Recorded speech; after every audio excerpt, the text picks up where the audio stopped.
주영진의 뉴스브리핑 오늘 정치권 소식 함께 이야기 나누실 분들을 소개해드리겠습니다. 김성환 시사평론가, 장성철 공감과 논쟁 정책연구소장, SBS의 임광기 논설위원 나오셨습니다. 어서 오십시오. 네, 안녕하세요.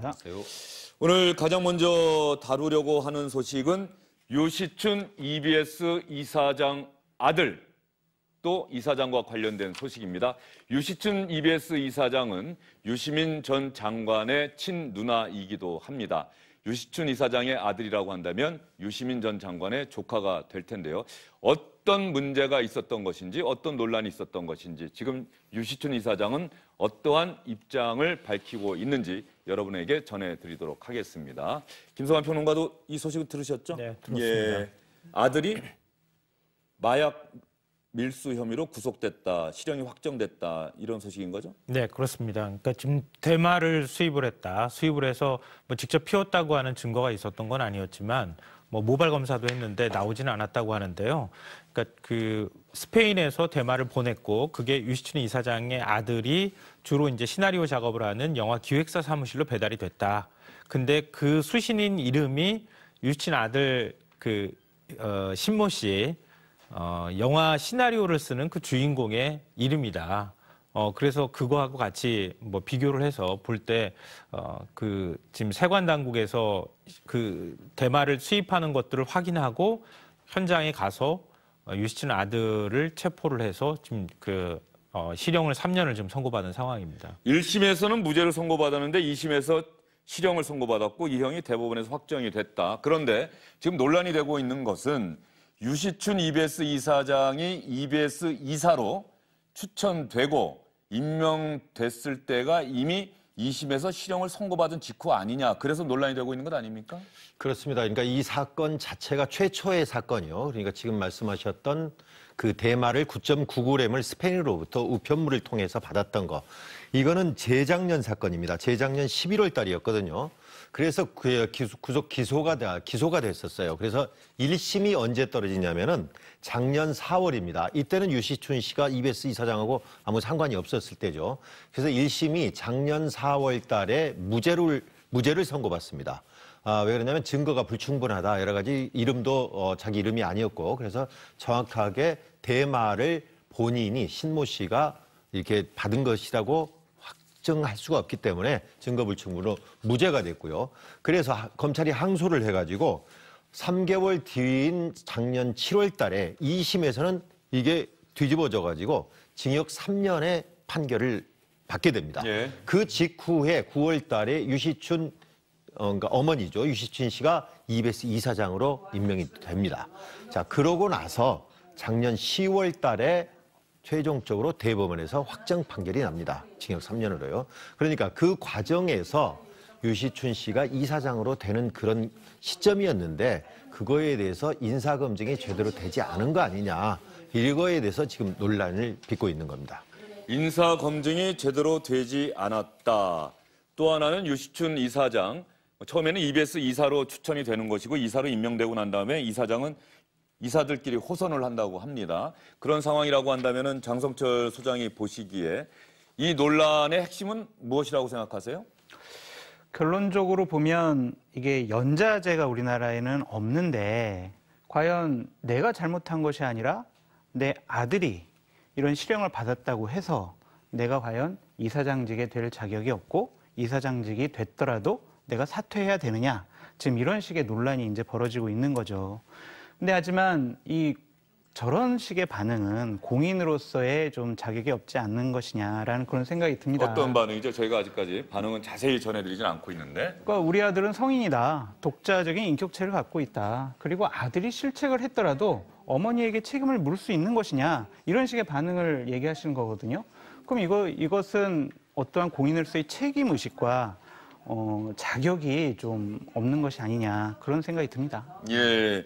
유시춘 이사장 아들 마약 밀수, 대마초 밀수 혐의로 실형을 선고받았고 유시춘 이사장은 EBS 이사가 된 다음에 이사장이 됐다. 그러면 논란의 핵심 지금 장성철 소장이 말씀해 주셨습니다만 먼저 부실검증 논란과 관련해서 한번 이야기를 해보도록 할까요?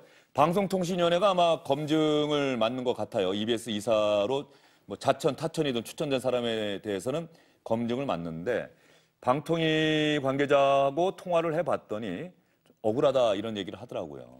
그러니까 보통 이렇게 해서 이사 검증을 할 때 그 자녀까지 검증하지는 않지 않습니까? 그리고 한국교육방송공사법에 봐도 실제로 당사자와 관련된 문제에서 인사검증을 하도록 돼 있지 그 가족이나 이런 사람들까지 전부 다 할 수 있도록 돼 있는 것은 아니거든요. 그러니까 애초에 인사검증 대상에 포함되지는 않았다 이렇게 지금 얘기를 하고 있습니다. 지금 김성환 평론가 말씀하신 거 보면은 지금 화면에 나오고 있는 것은 본인과 관련된 이야기라는 본인과 거죠. 관련돼 있는 얘기 뭐 아들이나 거죠. 또 존속 네. 응? 그분들에 대한 이야기가 아니고 저 화면에 나오는 게 사실은 이거는 뭐 국가공무원법에 준해 가지고 EBS 이사장이기 때문에 그 적용을 받는 것이고요. 일반적인 이제 공직이라고 하는 모든 자리가 사실 저 규정을 적용받는 겁니다. 그러니까 딱히 뭐 여기에 해당된다고 말할 수는 없고요. 그러니까 공직에 진출하는 모든 사람들이 자식에 관한 부분까지 전부 다 검증을 받고 들어가느냐. 그러니까 일반적으로 이제 우리 장관 인사청문회의 경우에는 자녀 문제가 종종 나오기도 하지만 그거하고 달리 자녀 문제까지 다 검증하지는 않거든요. 보통의 경우에는 특히 이사직 같은 경우에는 그러니까 이번에 과연 거기까지 검증을 했었어야 하는가라고 하는 문제 제기가 나오는 것이고요. 지금 뭐 말씀하시는 것처럼 조금 더 철저히 인사검증을 했더라면 자녀가 이렇게 마약류 관련돼 있는 사건에 연루가 됐다고 하면은 다른 것도 아니고 뭐 교육방송공사 그러니까 EBS 이사장 자리라면은 특히 더 검증을 했어야 되는 거 아니냐 이런 반론도 있을 수 있다고 봅니다. 예. 근데 다만 좀 저는 이 말씀 드리고 싶은데요. 예를 들어서 지금 신모 영화 감독이 10대라든가 20대 초반이라 그러면 저는 얘기가 될 것 같아요. 왜냐하면 그 부모의 그늘 안에 자녀가 있을 수 있는 정도의 나이대가 되기 때문에. 그런데 지금 이 신 감독의 경우에는 30대 후반의 나이고요. 결혼을 했고 이미 다 독립해서 독립가정을 꾸리고 있는 경우입니다. 이런 경우에 자녀가 만약에 저런 일에 연루가 됐다고 해서 부모가 거기에 대해서까지 책임을 지라고 하는 것은 전 좀 지나치다, 가혹하다 이런 생각을 합니다. 예, 가혹하다. 여기까지 일단 얘기를 듣겠습니다. 공직자의 인사 문제가 청문회라든가 이런 거에서 당연히 검증 대상이 되는 경우가 있습니다. 어떤 것들이냐면은 그 당사자와 자녀와의 관계에서 그 당사자가 심각하게 개입했던 거. 예를 들어서 젊었을 때, 어렸을 때요. 학교 문제로 인해서 위장 전입을 했다든가 또는 병역 문제, 자녀들의 병역 문제라든가 이런 것들은 그 인사 담당자, 그러니까 부모로서의 관여를 해야 되기 때문인데 이 건에 대해서는 지금 말씀하신 대로 거의 40살, 한국 나이로는 40살이더라고요. 40살이나 된 가정을 꾸리고 있는 성인인데다가 지금 일단 유시춘 이사장의 해명이 나온 걸 보면은요. 나는 사실 이 건을 모르고 있었다. 그래서 전혀 모르는 내용이었다. 그게 무슨 뜻이냐면은 1심 판결이 난 뒤에 아들이 나에게 이야기를 하더라. 어머니가 걱정할까 봐 내 이야기를 안 했는데. 지금 그 말씀 언론 보도에 나온 걸 보고 말씀하시는 거죠? 그렇습니다. 저희가 유시춘 이사장하고 직접 한번 접촉을 해보려고 했는데 전화도 하고 메시지도 남겼습니다마는 연락이 닿질 않았습니다. 그래서 다른 언론에 보도된 내용들을 참고해서 여러분께 말씀을 드리고 화면에 보여드리고 있다는 말씀을 드리고 인관기위원회 말씀 계속 듣겠습니다. 작년 4월 달에 1심에서 무죄 판결을 받은 뒤에 아들이 나에게 이야기를 하더라. 어머니가 걱정할까 봐 말씀을 안 드렸는데 저 그렇지 않습니다. 라고 해서 모발이라든가 이런 검사에서도 전부 음성 판정이 나와가지고 아무 문제가 없었다. 그래서 나는 우리 아이의 결백을 믿는다. 그래서 작년에 자신이 인사검증 막 이렇게 할 때도 말을 안 했던 것이 일단 무죄, 유죄 이런 것들이 왔다 갔다 하고 자기는 그걸 믿었기 때문에 아직 최종 확정 판결이 안 나왔기 때문에 이런 거에 대해서는 더 이상 문제가 되지 않을 거로 봤었다. 지금도 그렇지 않을 거라고 나는 아들에게 확신하고 있다. 이렇게 해명을 하는 것으로 보도가 되고 있습니다. 예. 제가 오전에 방송통신위원회 관계자와 전화통화를 해봤는데 이런 질문을 했는데 거기에 대해서는 직접적으로 답을 안 하더라고요. 이 정도 사안이라고 한다면 저한테 제 아들에게 이런 일이 있었는데 제가 EBS 이사로 뭐 추천이 되고 임명이 돼도 괜찮겠습니까? 라는 이야기를 혹시 본인이 안 하던가요? 라고 물었는데 뭐 어쨌든 간에 그때 그런 얘기는 듣지 못했고 본인도 지금 얘기하는 것처럼 뭐 아들의 결백을 믿었기 때문에 굳이 우리에게 알릴 이유가 없었던지 우리에게는 얘기를 하지 않았다. 그런데 지금 김성환 평론가는 아들의 문제, 30대가 넘었고 독립된 아들의 문제를 갖고 유시춘 이사장이 교육방송의 이사장 직책을 수행하는 게 무리라고 하는 것은 너무 가혹하다 이렇게 말씀을 해주셨고요. 장성철 소장은 어떻게 생각하십니까? 그렇게 좀 말씀하시는 저렇게 가혹하다라고 말씀하신 부분이 너무 가혹한 것 같아요. 제가 봤을 때 이 고위공직자 사전 인사 검증 제도가 있습니다. 거기에는 200여 가지 질문이 돼 있어요. 거기에 본인들이 답변을 다 달고 그것을 갖고 이제 사정기관에서 이제 다 검증을 하는 예. 거거든요. 그랬을 때 이제 여기서 다 이제 이런 얘기들을 다 적어야 되는데, 아니, 이 성인이 된, 마흔이 된 내 자식 문제 때문에 내가 왜 그런 피해를 받아야 되느냐라고 말씀하셨지만, 수많은 공직자와 정치인들이 가족, 아들, 부인, 뭐 형제들 때문에 상당히 많은 곤혹스러운 일들을 많이 당하고 중도에 사퇴하기도 하고 원하는 자리에 가지도 못하고 그런 경우가 많지 않았습니까? 그렇기 때문에 이것은 엄격한 잣대를, 동등한 잣대를 대야지, 이 사람에 대해서는 좀 이중잣대를 대서 좀 관대하게 평가하는 모습은 좀 너무 가혹하신 얘기 같아요. 예, 김수환 평론가님 잠시만요. 제가 말씀드릴 기회를 드리겠습니다. 그러면 EBS 노조 유시춘 이사장하고는 저희가 연락이 닿지 않았는데 EBS 노조에서 입장을 밝혔다고 합니다. 지금 유시춘 이사장이 아들의 무죄를 믿는다. 그래서 법원에 재심을 신청하겠다, 했다 이렇게 밝히고 있는 상황인데요. EBS 노조의 이야기 한번 들어볼까요?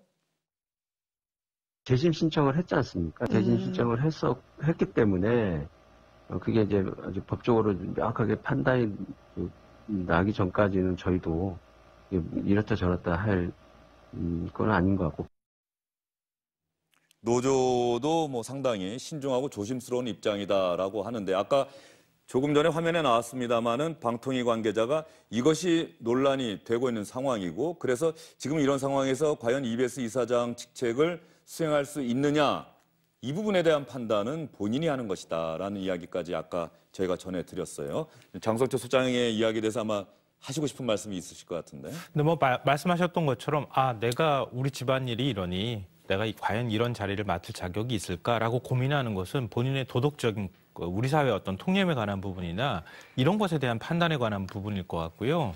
근데 그거는 사실 개인이 판단해야 될 몫이라고 봅니다. 근데 인사검증 과정에서 뭐 말씀하신 것처럼 우리 사회 뭐 고위직이라고 하는 경우에 진출할 때 인사검증 여러 체크리스트나 항목들이 있고 본인이 응답하도록 돼 있다고 하는데요. 과연 아들에 관한 부분이 어떻게 기재되어 있는지 제가 보지는 못해서 뭐라고 말씀드리진 못하겠어요. 근데 객관적으로 떨어져서 본인 입장에서 말씀드리면, 예를 들어서 우리 사회의 공직이라든가 아니면 국회의원이라든가 이런 분들이 다 한 40살 정도까지 된 자녀 문제까지 전부 책임져야 하는가라고 묻는다면 우리 사회가 과연 몇 분이 동의할지 모르겠어요. 저도 자식을 키우는 부모 입장에서 당신이 자식에 관한 일을 어디까지 책임질 수 있습니까? 라고 물어본다면 저도 사실 솔직히 어디까지 책임질 수 있다라고 말을 자신 있게 못하겠어요. 우리 사회에서 얘기할 때 세상에서 가장 마음대로 안 되는 게 자식 문제다 이렇게 얘기하지 않습니까? 그래서 제가 앞서 말씀드린 것처럼 10대, 20대 부모의 영향 하에서 자식이 어떤 문제를 했을 때 거기에 대해서 부모가 책임져야 될 나이라고 하면 그런 문제에 대해서 부모는 책임져야 할 필요가 있다고 생각합니다. 네. 그런데 40이 다 된 나이에 그리고 자기 자녀가 또 있을 가능성이 제가 뭐 있는지 없는지 모르지만 그럴 정도의 나이가 된 사람의 문제까지 부모가 다 책임져서 당신이 이것까지 책임지시오라고 얘기하는 것은, 그래서 제가 지나치게 가혹하다는 말씀을 드리는 겁니다. 김수환 평론가님 그렇게 말씀하셨는데, 제가 오늘 이준석 바른미래당 최고위원인가요? 김무성 전 대표 사위가 아마 마약 관련 혐의 이걸 받았었고, 그렇죠. 그래서 이준석 최고위원이 그런 이야기를 하더라고요. 김무성 전 대표는 사위고 이번에 문제가 되고 있는 사람은 유시춘 이사장의 아들이자 유시민 전 장관의 조카다. 사위와 조카 가운데 이 비슷한 마약 관련 혐의인데 누가 더 문제냐, 사위냐 조카냐, 이런 이야기도 했었는데. 제가 뭐 모시고 있던 분의 얘기라서 제가 입으로 얘기하기는 좀 그런데요. 그러니까 제가 말씀드린 게, 유시춘 이사장의 아들이 마약 사건으로 대법원에서 확정 판결을 받았기 때문에 유시춘 이사장은 사퇴해야 된다. 전 이렇게 얘기하지는 않습니다. 예. 이분이 인식이 문제라는 거죠. 저는 이 사건 관련해서는 두 가지가 문제라고 봐요. 하나는 마약 사범을 두둔했어요. 마약 사범을 두둔하고 대법원 판결도 부정을 했어요. 예. 우리나라 사법 질서에 대해서 부정을 한 거죠. 아니 우리나라의 대표적으로 진보 지식인으로 존중받는 이분께서 이렇게 얘기하신다는 것 자체가 저는 엄청난 충격으로 다가왔습니다. 그러니까 사퇴하고 안 사퇴하고 그런 문제가 아니라요. 본인도 제가 이제 한 가지 충고해 드리고 싶은 것은 본인도 자리에 연연하지 않겠다, 미련이 없다라고 말씀을 하셨잖아요. 그리고 본인이 끝까지 엄마의 이름으로 범인을 찾겠다, 아이의 결백을 믿는다라고 얘기를 하셨습니다. 그러면 이사장직을 사퇴하시고 경찰관 시험을 봐서 경찰이 되시든지 아니면 로스쿨 가서 검사가 되셔서 끝까지 수사를 해서 결백을 밝히시라, 저는 그렇게 얘기하고 싶습니다. 이게 검증과 관련해서 말이죠. 지금 장관이나 고위공직자들은 청와대 민정수석실에서 또 인사수석실도 있고 그래서 검증을 맡는데 EBS 이사 같은 경우는 아마 방통위에서 검증을 하는데 청와대만큼의 엄격한 검증 과정은 아닌 것 같아요. 그러니까 제가 지금 논란을 옆에서 지켜보면서 생각해낸 거 뭐냐면은 EBS 이사장, 그러니까 우리가 굉장히 대단하게 생각을 한 것처럼 사람들이 생각을 해요. 무슨 KBS 이사장이라든가 박문진, MBC를 주관하는 박문진의 이사장하고는 전혀 다릅니다. 왜 그러냐면은 여기는 방통위에서 추천을 합니다. 9명을. 그래서 그 중에서 이사들 중에서 비상임 이사들 9명인데 이 9명 중에서 호선을 해가지고 그냥 회의를 진행하는 이사장입니다. 그러니까 무슨 이사장이 무슨 엄청난 직책이라든가 무슨 의전을 받는 게 아니고, 그래서 관례를 보면은 그 중에서 9명 중에서 가장 연장자가 맞습니다. 그래서 회의를 진행하고요. 그렇게 해서 무슨 엄청난 다른 조직처럼 이 이사장이 큰 권한을 갖는 자리가 아니에요. 그리고 또 특히 아까 말씀하셨던 대로 EBS 이사회는 청와대에서 임명하는 것이 아니고 그냥 방통위에서 추천을 해서 거기서 결정이 되거든요. 그렇기 때문에 이게 엄청난 자리는 아닌데 왜 이렇게 논란이 되고 있냐면은 유시민이라는 상징성 때문에 아마도 다른 사람들이었다면 이렇게까지 논란이 안 됐을 것 같아요. 이 두 사람의 인지도, 그러니까 지명도에 따라서 상징성 때문에 이렇게 이야기가 되는 것 같고요. 말씀하셨던 대로 청와대에서 까다로운 인사검증을 통해서 아까 말씀하신 대로 뭐 이런 걸 무슨 문답을 다 적고 이런 것까지는 안 하는 걸로 돼 있습니다. 지금 방금 들어온 소식인데요. 유시춘 이사장이 1호신문과 인터뷰를 한 모양입니다. 청와대에 후배가 많이 들어가 있다. 조현옥 인사수석도 따지고 보면 후배다. 누구라고 밝히진 않겠지만 걱정이 돼서 2심이 끝나고 대법원 판결이 나오기 전에 1심에서 무죄가 나왔는데 2심에서는 이렇게 됐다. 그런데 이거 잘못됐다. 무죄다. 1심이 맞다. 바로 잡힐 것으로 생각한다. 나중에 모르고 당하면 안 되기 때문에 알고 있으라고 내가 얘기하는 거다. 대법원에서 잘 될 거다라고 이야기를, 청와대에 있는 누군가의 이야기를 했더니 알겠다. 잘 하시라라는 대답을 들었다. 또 이런 기사가 방금 들어왔습니다. 그 말씀은 좀 제가 드려야 될 것 같은데요. 대부분은 오류가 없는 곳은 아니에요. 우리가 대법원 판결을 내린다고 해서 모든 사람이 그대로 맞습니다 이렇게 수용하는 건 아니고요. 그 당사자 입장에서는 억울할 수 있는 감정까지 우리가 그걸 잘못됐다고 얘기할 수는 없는 거 아닙니까? 그런 말씀 하나 드리고 싶고요. 그래서 이제 재심이라고 하는 절차가 있고 그 재심 절차를 밟고 난 다음에도 다시 또 판결이 나온다고 하면 그때는 승복해야 되겠죠. 그러니까 사법 질서를 마치 부정하는 것처럼. 재심이 인용되는 것은 대단히 어렵다, 희박하다. 이거는 꼭 말씀을 드려야 되는 부분이에요. 네, 맞습니다. 그러니까 만약에 그렇게 했을 때도 안 될 경우에는 우리 사법 질서를 수용하고 그거에 따라서 난 책임져야 할 부분이 있으면 책임져야 하는 것이죠. 그러니까 그걸 사법 질서를 부정하는 것처럼 말씀하시는 건 너무 과하다 생각이 들고요. 그리고 왜 이렇게 얘기를 하느냐 하면은, 그러니까 아마 가족들이 그 유시춘 이사장의 아들한테서 예를 들어서 마약류의 양성 반응이 나왔다고 하면은 아마 이런 부분까지 반응을 보이지 않았을 거라고 생각하고요. 이 과정을 보면, 그러니까 지금 이제 그 세관 당국에서 이게 적발이 돼서 가서 당신이 그걸 보냈냐? 그렇게 얘기를 하고 난 다음에 보낸 주소지를 찾아가서 지금 잡은 거거든요. 근데 보면 얘기를 들어보니까 이렇게 하고 난 다음에 가족들이 스페인의 사설 탐정을 고용해서 도대체 보낸 사람이 누구냐를 찾고 싶었다는 거예요. 왜냐하면 발신자가 없었다는 거죠. 그래서 발신인을 찾아가지고 확인을 해보니까 그 발신인이 한국 사람 누구한테 정확하게 보내는지를 확인할 수 없었다는 것이고요. 대마를 보낸 그 우편 수신인 주소가 영화기획사 사무실이었는데 거기는 뭐 여러 사람들이 같이 작업하는 공간이었다는 거죠. 그리고 김보리라고 하는 그 지금 신영화 감독이 시나리오를 쓰는 그 안에 그 배역 제목 이름으로 왔기 때문에 지금 그 유시춘 이사장 아들이 지목됐다고 얘기를 하고 있는데요. 그거는 그 사무실에 시나리오 작업을 하기 위해서 이름을 붙여놓은 상황이었기 때문에 정확하게 유시춘 이사장 아들한테 꼭 배달이 된 거다 아니다라고 얘기하기가 굉장히 애매한 상황이다라고 지금 주장을 하고 있는 겁니다. 예. 뭐 그러니까 어쨌든 간에 법적인 결론은 좀 난 상황인데 네, 김성환 나긴 평론가께서 계속해서 구체적인 팩트를 지금 얘기를 하시고 있는 것 같아요. 그러니까 예. 가족들 입장에서 참 수용하기가 어려운 측면도 있을 거라는 얘기를 제가 말씀드리는 거고요. 그거하고 사법질서를 부정한다거나 이런 식의 얘기하고 좀 다른 차원이라는 말씀을 드리는 거예요. 예, 장서철 소장님께서 짧게 말씀해 주세요. 네, 대법원에서 확정 판결이 났는데 우리 애는 죄가 없어. 아이 결백해. 이것이 그럼 사법 질서를 부정하는 것이지 이게 뭡니까 그러면? 그리고 또 하나 대법원에서 판결 난 것보다 그 피의자들이 주장하는 것을 더 신뢰한다라는 얘기로 들려요. 김성환 평론가님 말씀은 그 부분에 대해서는 정말 도저히 이해할 수가 없습니다. 가령 뭐 이렇게 그러면 이쯤에서 정리를 하시죠. 뭐 여기서 이 얘기를 계속하면은 대법원 판결까지 나왔습니다. 사법부의 최고기관에서 이미 결론을 냈어요. 법적으로는 유죄입니다.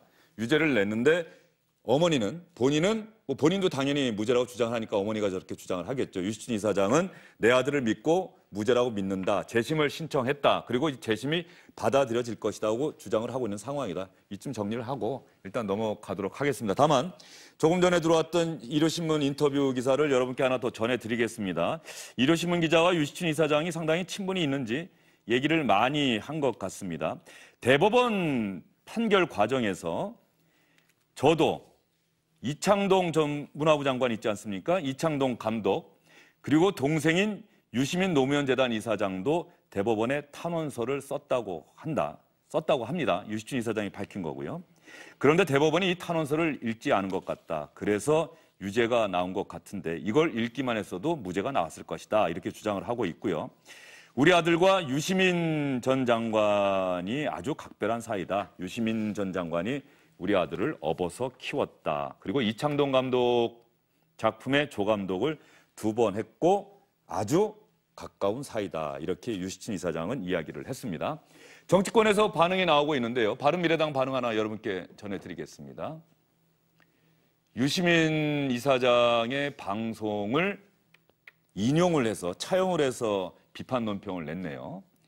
유시춘 이사장님, 비리는 감출래요. 감투는 가질래요. 이사장직 사퇴하시고 아들 교육에 전념하시라. 상당히 냉소적인 반응을 내놓았습니다. 아직까지 유시춘 이사장이 뭐 거취와 관련해서 고민한다거나 스스로 내놓겠다는 이야기는 들려오질 않았고 유시민 노무현재단 이사장이 자신의 방송 알릴래요, 고칠래요 여기에서 이번 사안과 관련한 입장을 밝혔다는 얘기는 들어오지 않고 있는데 통상적으로 금요일에 방송이 공개가 되죠. 그렇습니다. 아마도 오늘 공개되는 데에서 할지 어떨지는 모르겠는데요. 이게 지금 본격적으로 보도가 되기 시작한 게 그저께 아침에 우파 성향인 보수 성향인 유튜브 채널에서 이게 처음에 나왔고요. 그다음에 어제 아침에 일부 언론들이 그거를 인용을 해서 보도가 되면서 이게 알려졌는데 그렇게 해서 지금 어제 오늘 굉장히 이 문제가 화제가 되고 있습니다. 실시간 검색으로도 굉장히 나오고 있고요. 아마도 평소의 성격으로 봐서 유시민 노무현재단 이사장이 분명히 알릴레오에서 오늘이 됐든 또는 다른 날을 잡아서 됐든 어떤 의견을 낼 걸로 보입니다.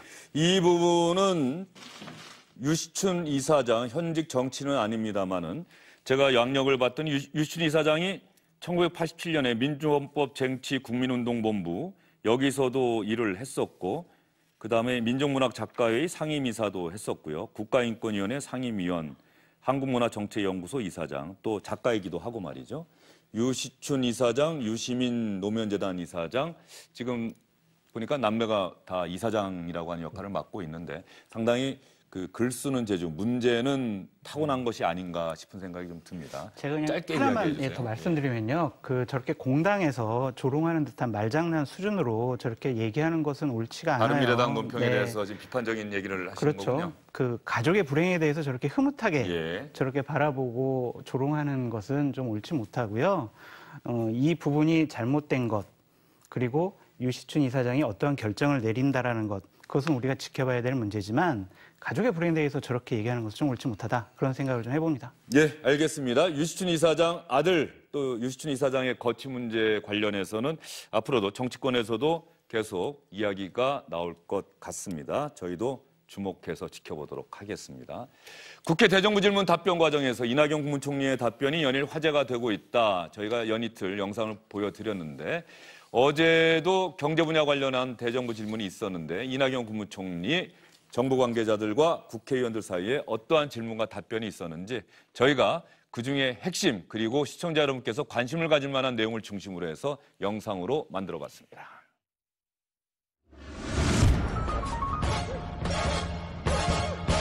역대 최악, 최저, 최대란 수식어가 어김없이 따라붙고 마이너스의 손이 아니라 경제 마이너스의 손이라고 할 수 있습니다. 최악의 경제 성적표로 기네스북에 등재도 최악이라고 여러 가지 최자를 많이 붙이셨는데요. 국가신용등급은 사상 최고로 올랐고요. 외환보유액 사상 최다로 올랐고요. 국가부도위기, 금융위기 이후 최저로 좋아졌습니다.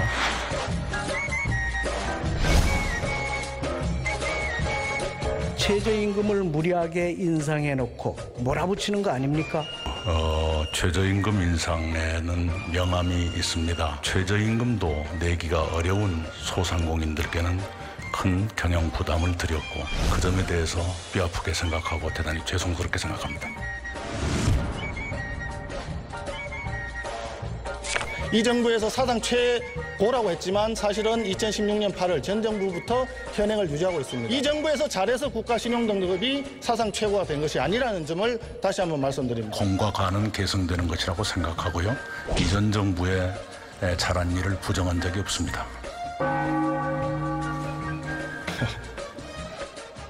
네, 이 정부에서 잘한 일이 뭐가 있느냐 했더니 신용등급 얘기를 하고 외환 보유고를 얘기를 했습니다. 그런데 그 부분 알고 보니까 다 전 정부에서부터 이루어진 일이에요. 방금 말씀 주신 여러 가지 우리 경제의 과제, 이전 정부에서부터 누적돼 왔던 것들도 있을 것 아닙니까? 그걸 죄다 부정하고 온통 니들 탓이다 라고 말씀하시는 것도 다소의 무리가 있는 것 아닙니까?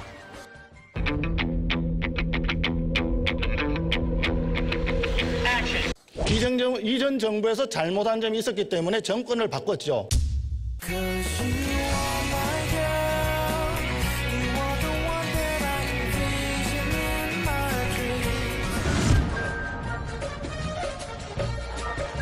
어제 네. 박용만 상공회의소 회장이 말씀하셨어요. 기업과 기업인이 마음대로 뛸 수 있는 환경을 만들어달라. 기득권을 제거하고 파격적 규제 개혁을 해달라. 이렇게 해야 되는 거 아닙니까? 네, 동감이고요. 국회도 규제 개혁을 많이 도와주시기 바랍니다. 정부도 더 노력하겠습니다. 의원께서 국무회의에서 제조업 활력 살리는 것이 우리 경제 살리는 것이라고 했어요. 근데 이거 인지하셨어요? 프랑스, 일본, 미국, 트럼프, 아베, 마크롱 다 진짜 몇 년 전부터 이거 했어요. 대통령이 인지하셨어요? 의원님, 대통령이 말씀하시는 거 꼭 그날 알아서 그날 말씀하시겠습니까? 네.